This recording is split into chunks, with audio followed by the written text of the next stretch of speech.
ایک بات یہ کہی صحابہ کی جماعت نے کہ ہمارا مزاج یہ ہے، ایک صفت ہمارے اندر یہ ہے کہ اگر ہمارے دشمن پر کوئی مصیبت آتی ہے تو ہم اس سے خوش نہیں ہوتے، کہ ہمارے دشمن پر کوئی مصیبت آتی ہے ہم خوش نہیں ہوتے. یہ بہت اہم بات ہے میرے دوستو عزیزو. بڑے غم افسوس کی بات یہ ہے کہ اس زمانے میں مسلمانوں کا جذبہ غیروں کے بارے میں صحابہ اکرام کے جذبے سے بہت مختلف ہو گیا. دیکھو میری بات یاد رکھو، اس کام کو صحابہ کے جذبے کے بغیر کرنا کوئی نتیجہ ظاہر نہیں کرے گا.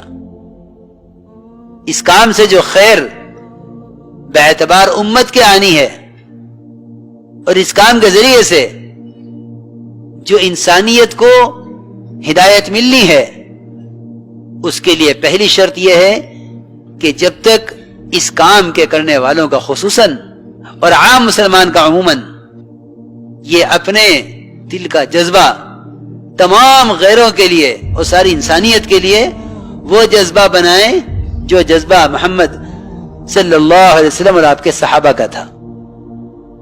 اگر وہ جذبہ نہیں ہے تو سچی بات بتا دوں کہ خدا کی قسم پھر ہم داعی نہیں ہیں. میرے دوستو عزیزو، میں نے ایک بات عرض کی ہے کہ صحابہ نے آ کر یہ کہا کہ اگر ہمارے دشمن پر کوئی مصیبت آتی ہے ہم اس سے خوش نہیں ہوتے. آج اگر غیروں پر کوئی بلا کوئی مصیبت آ جاوے مسلمان خوش ہو جاتے ہیں.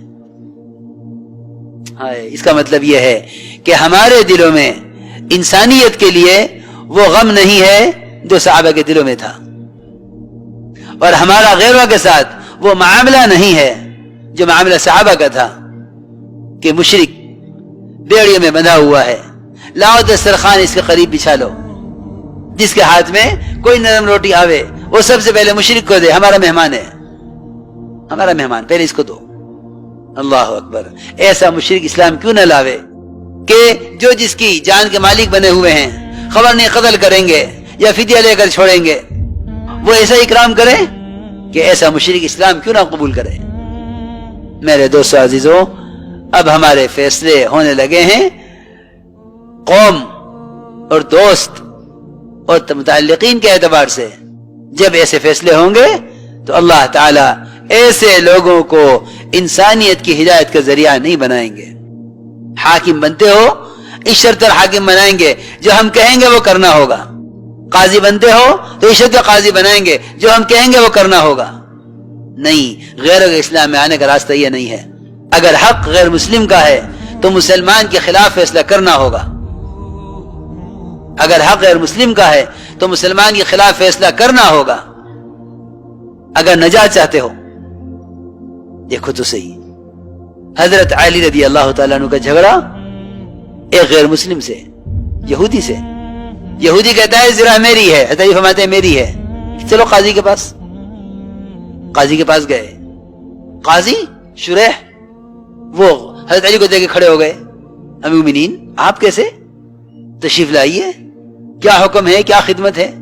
سوچتا ہوگا یہودی تو یہاں کہاں پھنس گیا، ان کا بنایا ہوا قاضی ہے، ان کی خدمت کے لیے کھڑا ہو گیا ہے، اب تیرے حق میں کیا فیصلہ ہوگا؟ علی رضی اللہ تعالیٰ عنہ کو بٹھایا قاضی نے اپنی کرسی پر، جج کی کرسی پر حضرت علی بیٹھے اور قاضی نیچے بیٹھا یہودی کے برابر میں، اور نیچے بیٹھ کے پوچھا مومنین کیا حکم ہے؟ فرمایا زرہ میری ہے. اور حضرت علی جھوٹ نہیں بول سکتے، زرہ میری ہے. قاضی نے کہا گواہ بتائیے، کہ گواہ میرا بیٹا حسن گواہی دے گا. میں خبر نہیں کہ یہ جنت کے جوانوں کا سردار ہے کہ ہاں وہ سب ٹھیک ہے، لیکن آپ کے بیٹے کی گواہی آپ کے حق میں معتبر نہیں ہے، ہم نے آپ کے بڑوں سے یہی سنا ہے. فرمایا میرا غلام گواہی دے گا قمبر. قاضی نے کہا کہ اکیلے غلام کی گواہی معتبر نہیں ہے. جی ہاں، یہودی اور قاضی ساتھ بیٹھے ہوئے ہیں نیچے زمین پر، امیر المومنین جج کی کرسی پر بیٹھے ہوئے ہیں. اتنے بڑا اعزاز دے کر بھی قاضی نے فیصلہ یہ کیا کہ امیر المومنین زرہ آپ کو نہیں مل سکتی، زرہ یہودی کی ہے. اس لیے میرے دوستو عزیزو، میں یہ عرض کر رہا ہوں کہ جب تک اس کام کے کرنے والوں کا خصوصاً اور عام مسلمان کا عموماً اس کام کے کرنے میں مزاج صحابہ نہیں ہوگا کہ غیروں کے لیے کتنی وسعتیں تھیں. وہ تو پکی بات یہ ہے کہ جب تک مسلمان خود دین میں نمونہ نہیں بنے گا نہ یہ ہدایت پا سکتا ہے نہ یہ دوسرے کی ہدایت کا ذریعہ بن سکتا ہے.